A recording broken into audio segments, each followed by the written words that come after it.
Hey, Chris, how are you doing? Doing great, thank you. And you? I'm good. I'm good. Now, how about a 30-second introduction for those that know too much about you and what you do?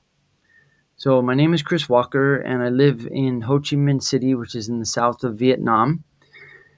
I'm a Vietnam sourcing expert that's been doing it for 14 years. My mission is to introduce Vietnamese factories to the world, and my vision is to be known as the best ambassador for Vietnam manufacturing. And I got started because I married into a Vietnamese family that had a t-shirt factory. And back in 2009, I started doing the marketing for them. I built a website. I learned SEO. I started learning branding, graphic design, and started answering all the emails that were coming into the website. And then I started going to the trade shows in Las Vegas. I went for like 6 years straight. So I was meeting both startups as well as seasoned professionals, and I was fielding questions from the startups, which if I didn't know how to answer, I had to go and do my homework and learn it. And then I also learned a lot by meeting seasoned professionals that had a lot of interesting stories to tell and educational tricks or tips and tricks that they passed on to me. So now I'm basically um, a gun for hire here in Vietnam. I do not work as an agent. That's my unique selling point is that I don't work for free in order to get 5, 6, 7, 8, 10% once the goods are shipped. Um, my clients, they pay me up front. I introduce them to multiple factories that all do the same thing, and I have no idea who they end up choosing to work with. And I do not get paid a commission from my clients or from the factories. And that's how I work now. Okay, very interesting. Now, I think you're one of the few people or few Westerners I know of that is based in Vietnam offering these types of services. Um, why is that? And is that kind of the truth? Do you know of other foreigners living and working in Vietnam? So 10 years ago when I started, there weren't very many, and I didn't realize that I was sitting on a gold mine. If I had known back then what I know now, I could be so much more successful in terms of just representing Vietnamese factories and helping people find factories. But I was focused on other things. I started a family and was focused on the kids, and plus I was learning the business by doing the marketing for the my family's factory. But in the last 4 years, there's been a couple of people that basically copy pasted what they had created in China. They copied it in China and then pasted it here in Vietnam. One is Cosmo Sourcing. Uh, there's another one called Sourcify. Sourcify got into the mix like 5 years ago, although I haven't seen much or heard much about him. But Cosmo Sourcing, they're very active and they have a very good website. And I've had a few customers that when they contact me, they say that they're also talking to Cosmo Sourcing. Um, then there's also, I think it's called China Sourcing. The guys are from Sweden or something. Really nice guys, and they were kind of based in China, but came down here quite often and were exploring Vietnam and serving their customers both in China and Vietnam. And then you've got some others that have been here for a very long time, like B2B sourcing, and then there's some other just traditional agents that have been here for 15, 20 years. And then, of course, you got the American Chamber of Commerce and the European Chamber of Commerce and the Australian Chamber of Commerce. And there's people working at those Chamber of Commerces that have been here for decades and have incredible networks. But yeah, I'm one of the few freelancers that basically is building a personal brand, hyper focused on promoting factories in Vietnam and willing to help small fish. You know, a traditional agent can only really make money on large volume orders. And so many agents, they won't bother talking to or serving people who've only got $5,000 and want to make 500 t-shirts. Whereas I will. I can't necessarily always offer them a solution, because when you're doing small quantity, there's some significant challenges that make it almost not practical. But um, I know how to get 5 t-shirts made, 50 t-shirts made. It's just the question is, does it make business sense? And in most cases, it does not. Hmm. Interesting. Now, when most Americans or Westerners they think of manufacturing and sourcing in Asia, they think of China right away because China has kind of dominated that industry for the last 20, 30 or 30 years. So, what is it about Vietnam that is different, that offers other advantages that you see, that so that you can explain to people that just know about China? Well, first of all, I'm a big supporter of China, just because they're amazing. And, every country has their dirty laundry. If you want to focus on America, it's very easy to find parts of America that are despicable. And I mean, downtown San Francisco, downtown Los Angeles, Pittsburgh, Detroit. I mean, there are neighborhoods in almost every major city in America that are dangerous and um, unbelievable. But and the same is true in China. You can go to China, and if you look for it, you will find neighborhoods which are despicable, and um, just it's unbelievable how people can survive in certain parts of Chinese cities.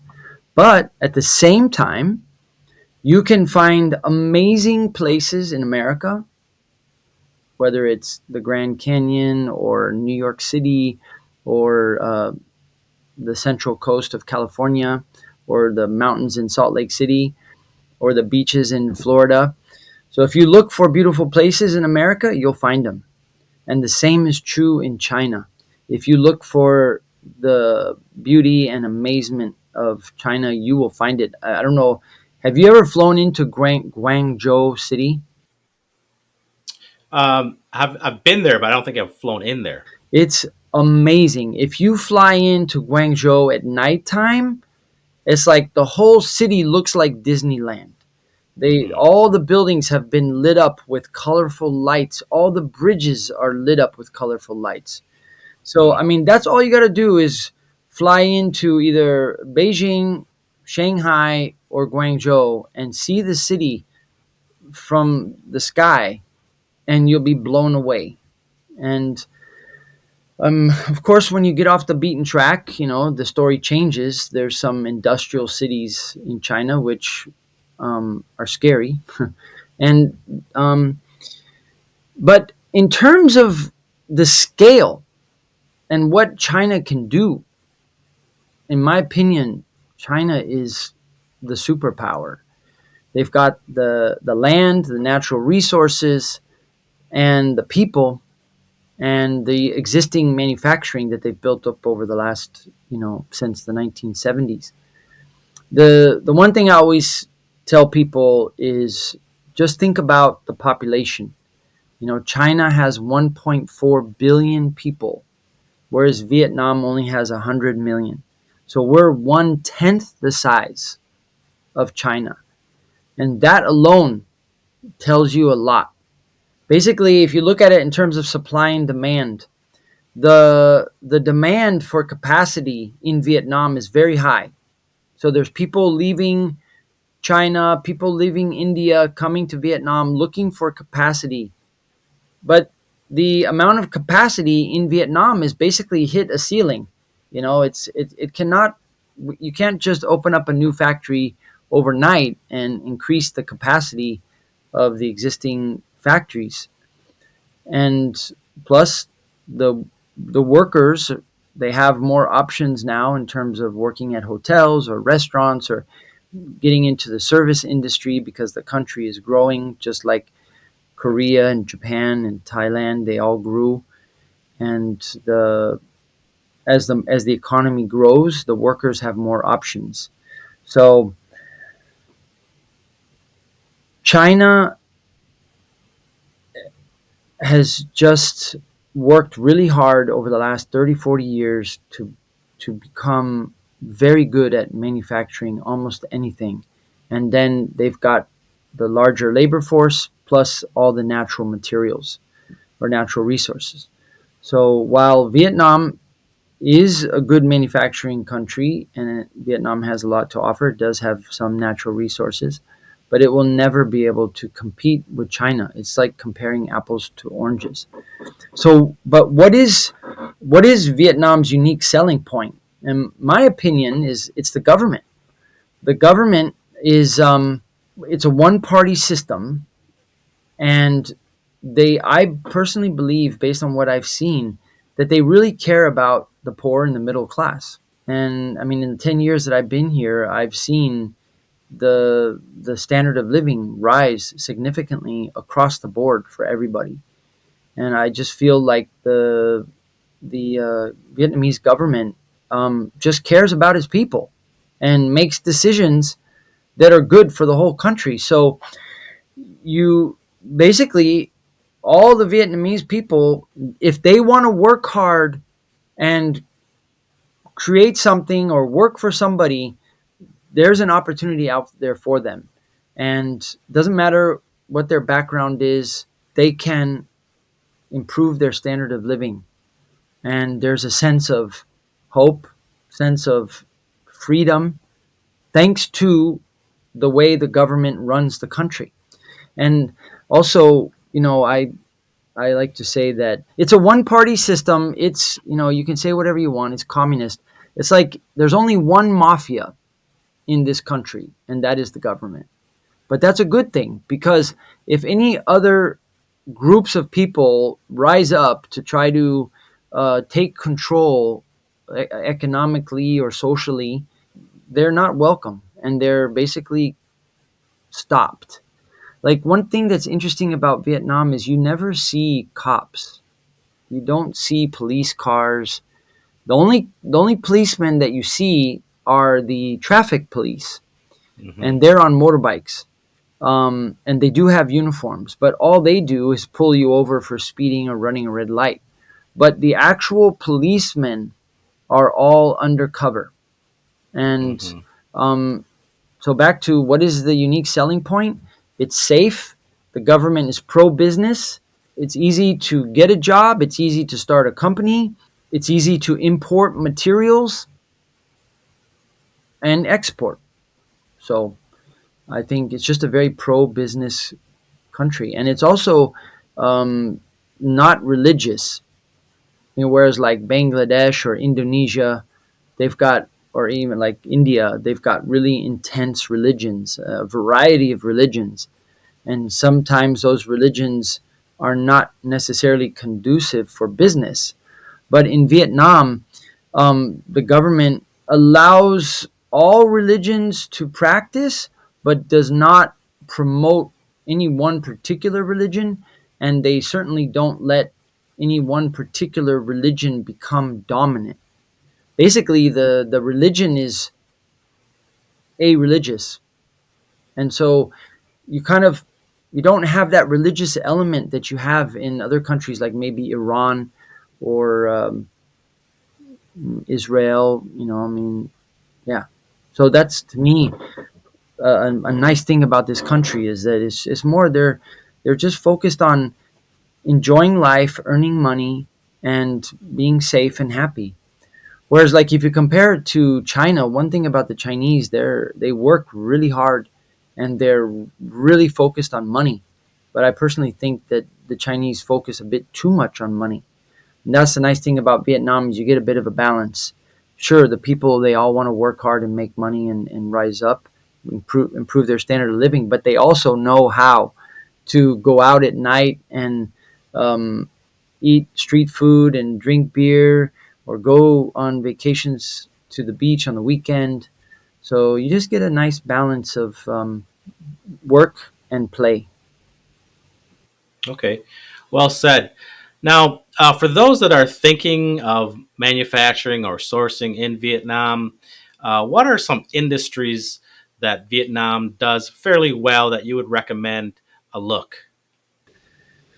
Well, backpacks is the first one that comes to mind in terms of soft goods. And then, of course, apparel. And in apparel, you have your knit garments, which would be t shirts, polos, hoodies. And Vietnam is strong in the basics. And then you have your outerwear, like ski jackets, hiking jackets, rain gear. And Vietnam is good at that.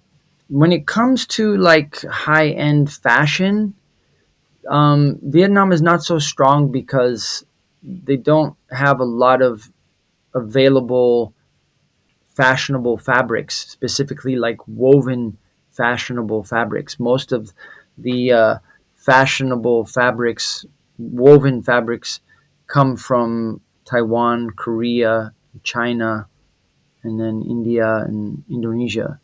And okay, so other than that, shoes, of course. The only problem with shoes is that number one, the cost for design and development of shoes is very high. So it's very difficult to enter into like starting up a shoe brand because the cost of design and development and prototyping is so high. And the other thing is that most of the shoe factories are very, very big and their minimums are very high. So I know of a couple of small shoe factories. Vitaco, they can do like soccer shoes, but they're very basic soccer shoe. It's escaping me. There's another small shoe factory that I know of in District 7 that does like sandals and children's ballerina shoes and kids' tennis shoes. Other than that, you have all your natural, like um, agricultural products like cashew nuts, coffee, rubber. Mm, then you have all your fruits: dragon fruit, durian, mango. When you get into like electronics, there are Vietnam makes a lot of cell phones, but they're mostly in the north in these really big factories like Foxconn and Samsung, and they've got like 8,000 workers, and you can't just walk in there and say, "Hey, I want to develop this electronics part. Can you help me design and develop it and do 1,000 pieces?" Um, and then you've got like your dumber electronics, so like basic LEDs, basic switches, and stuff like that. But like there's a company MPE, and there's another one called Nival, but they make basic electronic stuff, but they have their own brand, and they're selling their own brand in Vietnam and in around Southeast Asia. So they're not really open to people coming in with an idea to produce some kind of uh, electronic part. So basically, the electronics is off limits to startups. Whereas if you go to China, I mean, China's just got such a variety of electronics. The industry is so huge that you can just do a lot more with electronics in China than you can in Vietnam. Can you think of any others? What else comes to your mind? I think Vietnam does well, and what I've seen is rattan, outdoor patio furniture, um, cabinets, wood bedding. Yeah, I forgot. You're right. That type. Anything related to wood manufacturing, absolutely. Yeah, And then, as you mentioned, outdoor furniture, both wooden or metal. And then, yeah, like you said, the rattan and any kind of sofa that where it includes pillows and all that, definitely. right. I know, Chris, you've helped a lot of small businesses, medium sized businesses, and individuals come through and help them get established in Vietnam. Now, what is your advice, or what would be the type of clientele that wouldn't work for you over the years that you just see this doesn't make sense for someone? Is it someone that's just starting off, or someone that has is just looking for samples, or what kind of clientele would you kind of discourage that's not probably not going to work out for them for your services or manufacturing in Vietnam? Well, the word that comes to mind is humble, because venturing overseas to manufacture can be a very humbling experience. And if you're not somebody that can be humble, um, I don't think you'll get very far. And me personally, I have not had success working with people who've got an attitude of like, I've got an idea and I need a factory to help me make it. And I don't want to get involved in the details and, you know, here's a picture of what I want, just get it done. And Mm-hmm. it doesn't, I don't know, maybe it works in China, but I just don't see it working in Vietnam. Uh, there's a due process to manufacturing. And if it's your first time, anticipate going through a very painful learning curve. I mean, just like we we learn to speak our native tongue in the course of like 5 years, from when we were 2 years old until we finished maybe second or third grade. We weren't really proficient in the English language. And the same is true with, like, if you come to Vietnam and you want to make a backpack, it's going to take you months, if not years, before you really understand the whole process from beginning to end. And if you expect to just fly over to a country like Vietnam and in the course of a week get a backpack made, it's not going to happen. Now, if you've done your homework in advance, for example, you've hired a freelance tech packer, you've done some online courses and learned the basics about size charts, materials, um, labeling, packaging, and you've really spent a lot of time documenting what it is that you want, and you show up to the factory with a humble attitude of like, you know, this this is my goal. I need help. I'm willing to spend time here with you to get through all the questions that the factory has, and be patient, because what's going to happen is the factory is going to ask you questions like about quantities, about measurements, about materials, about buckles, and most likely you won't know how to answer because you just don't have the knowledge about all the details that go into, say, a backpack. What I try to explain to people is that factories, they make things. Factories do not design things. Mm. There are entities, mostly in countries like Europe and America, that offer design services. And they have people on staff that are good at using AutoCAD to do drawings, or they have trained pattern technicians to help create the patterns for either the backpack or the apparel. Or if it's wood, they've got carpenters that have 5 or 6 years of experience that know how to do joining and understand the different kinds of wood and which woods have to be dried out, before they're cut and put together.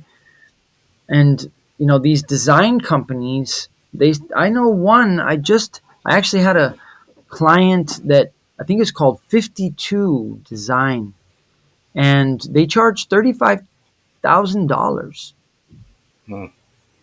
to do everything, to help you go from an idea to the design, the development, the tech packing, the prototyping, the manufacturing, the quality control, the shipping, the branding, the marketing, the website. the whole kit and caboodle, $35,000, Mm. and that's a great deal. And they've got Wow. professional people on staff that have years of experience that get you to the front of the line. They know all the right questions to ask, and they've got connections overseas in China and Vietnam and other countries.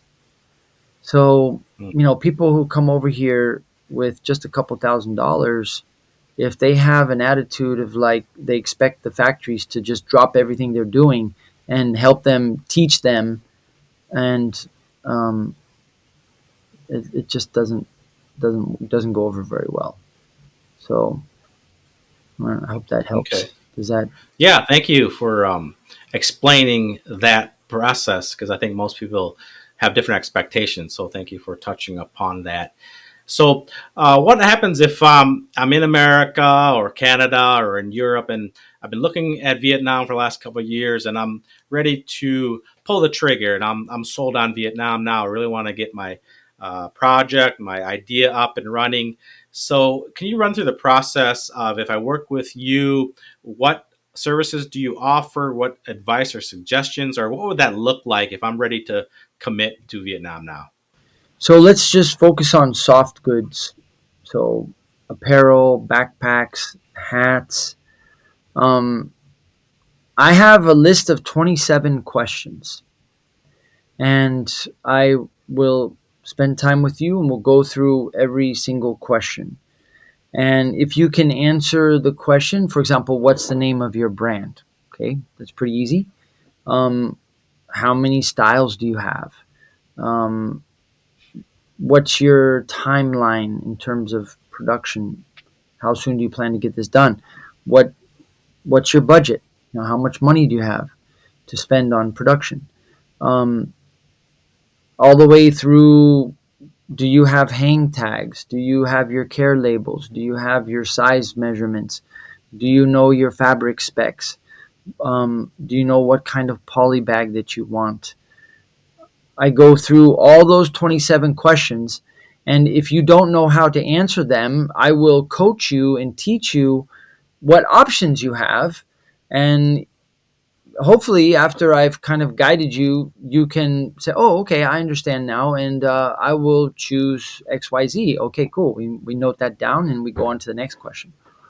But in some cases, you'll just be like, Chris, I have no idea. Can you help me out? And then I'll be like, okay, this is what I would do if I were you. And then I answer the question on your behalf. And you're like, okay, sounds good to me. Check, note it off, move on to the next question. Because all those 27 questions need to be answered in order for the factory to quote you a price. So then once we have answers for all those 27 questions, we then document it in a tech pack, including the flat sketches, the bill of materials, the call outs, the size chart, the point of measurement chart, um, illustrations for hang tags, poly bags, care labels, even sometimes like folding instructions, carton boxes, all the branding elements. So once we've got the tech pack, then um, if you have a physical sample, you send it to me. And with a tech pack and a physical sample, I can take it to a factory and get. Well, first I will ask the factory, can you make this? Yes or no? They say yes. I say great. Then I say, what's your minimum order quantity? And they'll say 500, 1,000, 5,000, whatever. I'll say, okay, great. So with that MOQ, what would be your approximate price to make this product according to the tech pack? And then they'll give me a price. And usually that price will be within plus or minus 50 cents. And Mm. then I feed all this information back to my clients. And because my clients have already paid me up front, I also am 100% transparent with the contact of the factories. So at that point, the my clients can do an analysis if basically is the price workable for their business model. And if the price is workable, then we move on to the next step, which is asking the factory to make samples using available fabrics or available materials, which usually the factories will do for free, or they might charge a small amount of money, $50, $100. Then the factory makes a physical sample, and then I send it to my clients so they can have it in hand. And inevitably, the clients will come up with some ideas as to how to make it even better, and they'll come up with a list of changes. So then we kind of go back to the beginning. We update the tech pack, version 2 of the tech pack, that includes all the changes that the clients want. Then we go back to the factory and we say, okay, we've made some changes. How will that affect the price? And the factory comes back with a new price, and then feed that back to the clients. And as long as the client is can make decisions quickly and confidently, then the process can move very fast. But if the client is not confident and has reservations and doesn't make decisions, then the whole process is held up. And until the client is ready to pull the trigger, myself and the factory are basically just waiting for the client to make a deposit. And as soon as the client makes a deposit, then the factory starts calling and buying all the materials, getting everything shipped to the factory, and then production starts. You do your inline inspection once the goods go on the line. Try to catch any mistakes early, and then when everything's done, you hire a third-party QC to come in and do an AQL inspection uh, prior to making the final payment. And then once you make the final payment, the factory ship the goods into your warehouse, and then you start selling. Great. Now, what would you say, Chris, if someone's out there, they're kind of at the early stages, they really need to learn a little bit more about manufacturing, tech packs, and they kind of want to get more educated on that. Do you have any resources that you can point them out to kind of solve that gap? Yeah, there's many around the world. If you go to Google and you in terms of fashion, if you just Google fashion incubator Los Angeles, fashion incubator New York, fashion incubator London, fashion incubator Moscow, um, you'll most likely get a hit. And then you can also Google freelance designers, freelance tech packers. You can get specific, for example, like freelance shoe designer, whatever product it is that you're making. And that's on Google. Then you can also go to Upworks and just search on Upworks. There's a lot of freelancers on Upworks, both in Europe and America, as well as in India and other foreign countries. And then, of course, YouTube. Just go to YouTube and Google how to make a winter jacket, or how to make shoes in China. And there's just so much free education on YouTube. Take advantage of it as much as you can, and then you'll find websites that have a lot of free content as well. And then you'll find people like me who have written books. I sell books on Amazon. One's called Garment Production from A to Z. Another one is Buying Eco Fabrics. Another one is Controlling Quality. And then the third one is Make Tech Packs in Vietnam. I sell them for like $9.99 on Amazon. And if you contact me, I'll give them to you for free. So that I just took my produced garments in Vietnam. Took me almost a year to write, because back then I was still learning it all myself. But then when I did the how to produce or how to buy eco fabric, that only took me like 4 months to write. And then the quality control, I wrote that like in 2 months. And I was basically just doing exactly what I just said, is learning on YouTube and learning online, and then just kind of condensing the information into a format that was easy for me to understand, and with the intention of trying to make it easy for other people to understand. So, and I'm not the only person that's done it. There's like Frances Harder. She's based in Los Angeles.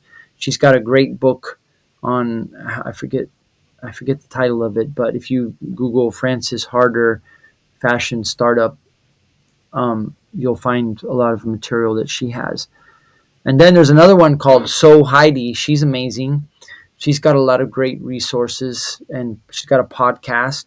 Like if one podcast from Heidi, So Heidi, she talks about the legal issues of how to protect your design, and that was an amazing podcast. And she's got, I don't know, over 100. So definitely take advantage of all the podcasts that are out there that talk about how to make things overseas, like this one. And the other thing, oh man, masterclass.com. I've done it Mm, twice. I paid $200 for an annual subscription, and I watched quite a few master classes. And there's one by Sarah Blakely who did Spanx, and she mm. talks about how she started up her um, women's underwear brand. Very, very good. A lot of great insights and tips. And there was another woman, I forget her name. She also a famous designer, and she had a famous clothing brand. And I watched that master class and learned a lot from her. So yeah, there's just a lot of resources now. Some free, some expensive, some cheap. Great. Yeah, thank you for sharing those resources. I didn't really think about Masterclass. I didn't realize they would cover some of that. And then I recall on your website a few years ago when I was on there, you had some of your books that you linked to Amazon. So those would be great kind of introductory type of resources for those that really need to get that type of information. All right. Maybe we'll shift a little bit here before we close out. Can you share one or two things that is unique about you that you've done, or maybe your hobbies that people wouldn't know about Chris Walker? Well, um, I grew up in Germany from age 4 until 17, which when I was growing up in a bicultural environment, and which is one of the reasons why I love Vietnam, because I'm used to being in a bicultural environment. When I first came to Vietnam, I made a decision to learn the language and commit to Vietnam long term. And I am proud to say that my Vietnamese is very good. Still working on it, but and that helps me in business as well, and specifically in Vietnam. Just communicating with the factory owners and the merchandisers and the taxi drivers.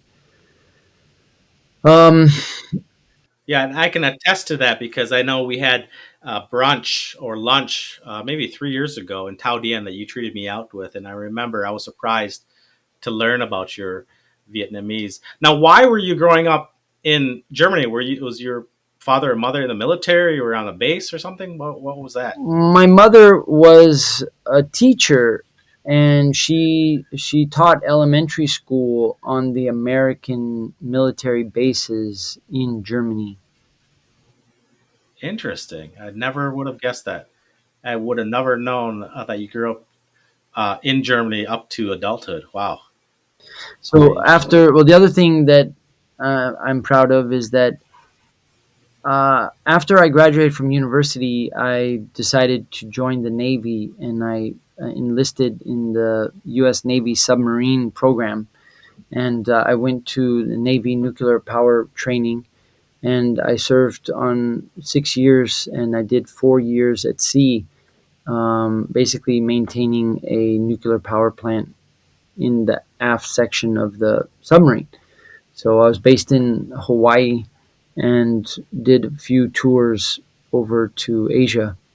And yeah, that was a very interesting experience. And after I got out of the Navy, I worked offshore in the oil industry, on the oil rigs, the drill ships that were drilling for oil in the Gulf of Mexico, and that was also very enjoyable and interesting and fun. Working like 3 weeks on, 12 hours a day, and then getting 3 weeks off to travel and explore. And then basically, when I was 38 years old, I wanted to settle down, and I Hmm. didn't want to settle down in Europe. I didn't want to settle down in America. So I started looking at Asia, and I had worked in the shipyards of Busan in the south of Korea, and I had traveled around Japan when I was in the Navy, and I'd also worked in the Sea of Bohai in China, as well as in Xi'an, China, when I was working for the oil companies. But none of those countries really attracted me. Then I was in Singapore working in the shipyards for the oil business, oil companies, and a friend of mine who had been in the Vietnam War and was also working in the oil rigs. He invited me to come to Vietnam, and prior to that, this was like 2007. Vietnam had never been on my radar. I didn't think about Vietnam at all. So I came over for 5 days back in 2008, and in those 5 days, I fell in love with the country. Mm. I fell in love with the people on the street, sharpening knives, mending shoes, selling noodles. There was just this entrepreneurial spirit that resonated with me. And it wasn't until 3 years later that I really understood why I felt so comfortable in Vietnam. And the moment was when I recognized that at the top of every government document, there are three words: freedom, independence, độc lập, tự do, hạnh phúc, and happiness. So, Hmm. happiness, freedom, and independence. And then it just like clicked in my head that basically the core values of this country, even though it's communist, are the same as America. So it's like no Mm. wonder I feel so comfortable here. And it's no wonder that there's such a thriving small, medium enterprise business, because it's basically free market capitalism. Just so happens Hmm. that it's a red flag with a yellow star, and they're labeled as socialist. But in terms of everyday life, it's very much um, like America. Yeah, I'm glad you touched upon that because I think most Americans, when I talk to them or I mention Vietnam, the first thing they'll do is they think of the Vietnam War and how sad that was, etc. And they see Vietnam as a poor country. That's all they know is like the boat people. It's Asia. It's poverty. People want to go to America to make money and things like that, but they don't realize that today's Vietnam is doing very, very well. I mean, I know a lot of Vietnamese that have higher standards of living than America. Some Vietnamese come to America and they're surprised. I you mentioned earlier in the interview about going to a big city and seeing these tent encampments, seeing these just large pools and groups of homelessness, and they can't. They're shocked. They think this is America, the land of the rich, what they've been told, and then they realize that back in Vietnam they had it better. Their social life, they were doing business, the food, the entertainment. They go out and have fun. Whereas they in America, like everything shuts down after dinner time, and you're told to kind of stay home and don't go out, don't venture out. Especially if you're in Tampa or Miami or Chicago, people really don't venture out so much, so to speak. So that's a very interesting perspective. Yeah. Okay. Very well. So, thank you so much, Chris. And if people want to reach out to you and touch base with you, contact you, etc., what should they do? Just go to LinkedIn. I'm very active on LinkedIn, and just search for my name, Chris Walker Vietnam. And Or you can go to Google and just type in Vietnam Factory Tours. That's my website, and I that's my keyword. And if you just Google Vietnam Factory Tours, my website will come up at the top. Great. All right. Thank you so much, Chris. I really appreciate it. Thank you. I also appreciate the chance to be able to share with you and your audience. Thank you very much.